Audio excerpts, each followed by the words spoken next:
try to understand where I'm coming from here. There's a lady down the road who's a very beautiful lady. She's a bartender named, and she comes in and she buys sleep aid stuff all the time. And she said, oh boy, I forgot how much that sleep aid stuff is, but I need it or else I don't get to sleep. And I was like, are you sure? I'm like, have you ever tried a breathing routine? She's like, I've tried everything. I mean everything. And I don't do that. I don't do that breathing and meditation and yoga stuff. That's of the devil. And I'm like, what? No, it's not. Stretching your body, engaging your joints and ligaments, breathing and centering your mind. How is that of the devil? Oh, I used to teach Sunday school. I know better. That's of the devil. But you serve people alcohol and dead animals. That's of the devil. You've read the wrong book and you don't know what it means. And she goes, oh, I've read the Bible. I know what the Bible means from experiencing it. Oh boy, oh boy, oh boy. I don't even know what to tell people when it comes to that stuff. It's really frustrating. Meditating, centering your mind and engaging your body, that's of the devil. But serving people poison and giving them dead animals, that's just blessed. Oh boy. Really think about what you're saying, please. I value you as a person, but that is just the most airheaded thing I've ever heard. So right after the saint of sleep aid comes through, telling me about the Bible, saying that meditation is the devil's work, the next person who comes in is the guy Dan, who works at the bar and wasn't there yet, but it was just coincidental that he was coming through, not going to work. And she was on her way to work, and they both happened to stop here consecutively, one after the other. And on top of that, the person right after them was a girl who was looking for zodiac sign lighters, looking for an Aries because she wanted the ram. And then the next person was a woman named Bible, who we know because we know the family. And she comes in and I saw her ID when she bought cigarettes. And I said, you know, it's funny. This is all so perfectly timed out. The last 4 people in a row, one was somebody who said meditating, breathing, and yoga is the work of the devil. The next person is Dan, the guy who works with her, my name. The next person comes and gets a zodiac sign lighter looking for an Aries, which is my sign. The next person comes in and Bible happens to be her last name. You just can't tell me that if you had this happening to you every day, it wouldn't drive you nuts after a while when you're only trying to help people and they just keep telling you the opposite of what is real because they're that misled and they get mad when you try to help them. What am I supposed to do? I can't just give up and join in the shit. I know what I'll pay for that, and I'm not going to do that to myself or anyone else. So here I am, sending out an SOS again. I just want to make a point that when people say things like, oh, it's already underway and it can't be prevented, I have to say, well, if you think something's underway and it hasn't happened right now, why wouldn't you prepare yourself for it or do something that makes it so it can't? Let's say someone's going to put you into some kind of prison in 20 days. Well, why don't you make sure that these people who aren't good people that are going to put you into a prison are exposed and other people are there to assist you in preventing what they're doing? I'm trying to say this in a way where it's not negative because I'm not actually mad towards any one specific person. This is all from the non-body state that is in all bodies moving. So all people doing their thing are following some kind of storyline or some kind of narrative that they follow, which is the Word. And the Word is living. And these people are following what resonates inside their bodies from the living energy that they've held into their body vibration compartment, I guess you could say. I'm trying so hard to put this into words, but if you really follow and you have a brain and can listen, and I'm not saying that to hurt anybody's feelings, but if your mind is always going this way and that way and this way and that way, and you're not thinking of anything but, oh, what's going on over there? What's going on over there? Hey, what's on my phone? What's going on? If you're always in that mentality, even when you listen to something for 5 or 6 minutes, you're going to think you're listening to it, but your brain is so scrambled that none of it absorbed. It's being blocked by your already running mind. You shouldn't fill up a car if it's in motion. You can leave the engine running and still put gas in it. But you can't fill it up when it's driving around in circles, right? So if you're trying to fill up a mind while it's driving around in its own mental circles, it's impossible.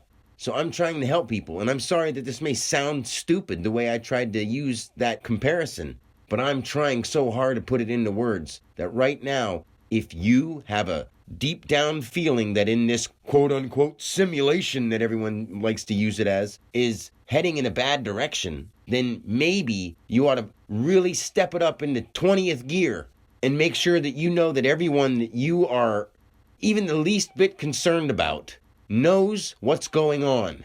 And don't worry about sounding weird. Don't worry about sounding crazy, because there's crazy stuff going on in the world right now. And when it comes down to it, in a one-on-one calm conversation with anybody, I can explain this. But like I said, nobody wants to know the truth because it's fucking scary. So I'm here speaking to a phone. And it's just ridiculous that this is what the world has come to. I'm here to save us. And I'm speaking into existence that I can save you if you want to be part of something better than this on Earth. And we can do it together, not apart. Therefore, in order to do it together, reach out and contact me, because I will save you. With your help, of course. We are all one. This one little piece called Dan can't do much without other people who actually want to do the right thing. VNet FiberNet. Plan 2 of their VNet has $12 million invested, and they're going to go around and make sure everyone's got their FiberNet, because they know fiber is the fastest way to connect. And they know definitely how important it is for their businesses and for their schools and for their community. They're not thinking about how good it is for their attention span and how good it is for the connectivity of people in real life to each other, not just the damn computer. So yeah, great. VNet fiber is expanding. Woohoo! That's actually bad news, but nobody's really thinking about what matters. They're just getting things that they're used to, and they're getting more of it. It's junk. Nature doesn't need VNet fiber. It needs you to wake up, eat more fiber.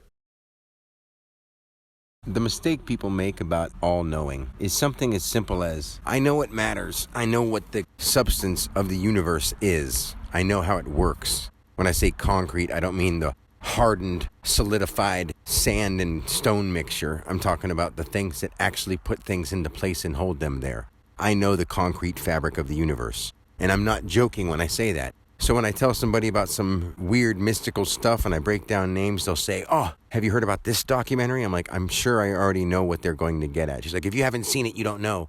They're just going to say some things that I could tell you in different words. That's it. It's like saying it's hot outside and for someone to say, wow, it's more than warm. But then these people are also the ones that are say something like, if you're all knowing, then how come you didn't know where the whatever section in the store was?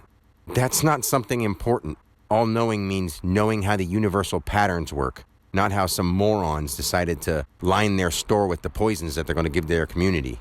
That's not important. In fact, that needs to go. So how can't people get that through their thick skulls? Instead of being like, oh yeah, everything's going to shit, the world's falling apart, everything is just fucked up, and nobody's ever going to change. But you're not changing. You're still cooperating with everything that's going wrong and not seeing any problem of what you're doing. I'm only here because I'm trying to help you wake up. I'm trying to help every person I see wake up, and I can't do that sitting in a hut in the woods. I can't do that by ignoring humanity. I'm trying to help humanity by injecting myself into the environment of the society that I have to somehow raise to a higher level, and I can't without them wanting to. I can't force people to become more intelligent. I can't force people into listening to something that actually is true and is important for them to know. I can't force them to do that. But other people will force you to pay taxes that fund trafficking, rape to children, all ages of people, all races, war sponsors, people that fund all the wars. Everything that's going wrong in the world is because we're cooperating with tyrants. I can't say everything, but it branches down from there. Everybody held in such stress, they just want to escape, so then they run off to some habit of theirs that helps them discommunicate or disconnect from the world for a while. And that's not the way to win. That's not the answer to just run away like a child. The answer is to face it like an adult, or face it like a brave human being. You don't even have to be an adult. Either way. People seem angry when I give a response such as this. Somebody said, oh, it's all going downhill because of the devaluing of the American dollar. And I said, well, life itself has gone downhill since the dollar has devalued life. If you keep putting price tags on everything and you don't value what something actually is for what it is, there is no real value. A dollar doesn't do a damn thing. You could take a plot of land that was free and turn it into something that was beneficial for everybody. That's true wealth. It has nothing to do with a dollar bill. It has to do with the intention that's driving the beings who are operating in the world. And what are the intentions behind most of the beings in this world? I know what's behind me, but I know that has a very far distance to everybody else that I've ever met. No one seems to really want to do what might be necessary in order to make things work. And that isn't just giving in and cooperating. That is standing up and saying, no, I'm not going to keep doing all these inhumane things. I'm not going to keep destroying the world. I'm not going to keep being pushed around for stupid paper dollars that mean nothing when life itself is devalued. We have people out here starving, and I'm not trying to sound petty, but it is real. People are dying, starving, homeless, hungry, don't know what to do. And people are more worried about who's going to win the game today. Somebody's starving and somebody's still going to get paid whether or not they score the touchdown or not. They're going to get paid plenty of money, go home, be able to travel the world, do whatever they want. And why? Because they were good at a sport. They were good at running with the ball. They were good at blocking, maybe. They were good at kicking. And starving people who have so much ability that we'll never know. And it doesn't matter if we see what they can do physically. Doesn't matter if they're a good athlete. They're alive, and that's value. When can we find people who actually value life and start working on that? When we lift each other up and we're all elevated to the same level, we can then start seeing what the world can be in cooperation instead of competition with each other. I'll say this over and over because that is the only major issue. After that, all the other things are things we deal with together instead of my idea versus your idea, or this guy's invention versus that guy's invention. We've got to get our heads on straight. I know mine is, and I know other people think just because I want peace that I sound like I'm wishful thinking or some kind of child mind. No, I have a real heart and I care about real things. If you have a loved one, you know what it's like to care about something. Now, turn that towards everything and everyone you've ever come in contact with. Turn the world itself into your loved one. When you do that, you'll start acting better because you'll take everything into consideration instead of yourself or what other people told you to do. What's the main reasoning behind that saying, he who speaks doesn't know and he who knows doesn't speak? Well, if you know, most other people, if not all other people, don't know. There's people out there that are holding positions of power that are making money off of you because they've learned and managed to manipulate you into providing their life out of your efforts. And when somebody comes along that actually does know, all the people who've spat out that line of he who knows doesn't know and he who knows doesn't say, they don't know. They really don't. So how could they possibly be spouting out a line that they themselves don't really know what it means? And when somebody does, it threatens the money they're bringing in. It threatens the power they've developed. That's why that's said as a statement. You don't just turn the other cheek. You don't just do nothing about your problems because that's the way the universe wants it, or this is God's divine way. Those are people who don't have a clue. They don't just not know. Since they don't know, they've made up a reason to convince other people that they couldn't know either. Think about what I'm saying. You can know why you're here. Anything that says you don't is from people who are confused. And if they've worded it a certain way and haven't verified or clarified what they meant by it, then they themselves too were lost in confusion. I guarantee you that I am not lost or confused. You can ask me any question and I will give you an answer that makes sense. It may fluster you or make you angry that you too may have been wrong or misled in many ways, but that's not my fault. I'm trying to help you get through the struggle of working it out. That's a lot of pressure, but at the same time, I'm ready for it. It's all I'm here for. So think about it. If you want to know, I can teach you. It just hasn't been talked about ever. And I'm the only one who is talking about it. So if you've heard some of my stuff, you'll see that it's different and not only unique, it's universal and unique compared to anything else anyone's ever talked about. Don't you think there's some kind of thing behind that? Now, if somebody comes up with something that's just random and it's unique, it's like, wow, that's cool. But then if you try to apply it to everything or everyone in the universe, does it still apply? No. Does what I'm teaching? Yes. And if it doesn't, please show me where. This isn't because I'm trying to prove anything.